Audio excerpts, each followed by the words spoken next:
جماعت نابکار دجالیه این چنین هستن. وقتی که در برابر شیعیان قرار میگیرن، این جماعت دجالیه مجبورن که دروغ بگویند، مجبورن که بله تمام علما قائل به ولایت فقیه بودند، بله ائمه علیهم السلام شهید شدن از برای تشکیل دولت اسلامی، این آرمان تمام ائمه علیهم السلام بوده، آرمان تمام انبیا علیهم السلام بوده. و از این خزعبلات و دروغ ها که آقای خمینی اینها را از اخوان المسلمین یک مقدارش را یاد گرفته، یک مقدار دیگه هم خود این جماعت از پیش خودشان دروغ بافتند و ساختند و به اهل بیت علیهم السلام نسبت میدهند. لعنت خداوند متعال بر علمای دجالیه و خداوند متعال شیعیان را، مؤمنین را از شر دجالیه حفظ بکند، چون این جماعت خطرش خیلی بیشتر از وهابیت، خطرش خیلی بیشتر از داعش. چرا؟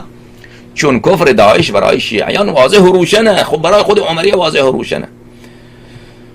این که جماعت وهابیت، این جماعت وهابیت جماعت گمراهی هستند یا ثابت کردن کفر ابوبکر و عمر، این کار سهل و آسانی هست و این بیشتر شیعیان میدانند.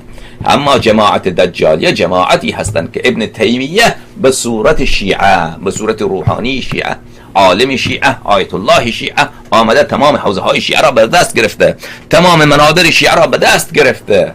لذا من میگویم که خطر خمینی و خطر خامنه‌ای و خطر این جماعت کافر فاسق ملعون به تبهکار گنهکار منحرف از خطر وهابیت و داعش خیلی بیشتره. و اصلا داعش ساخته دست خامنه‌ای و قاسم سلیمانی و اطلاعات ایران هست. این را بدانید بینندگان.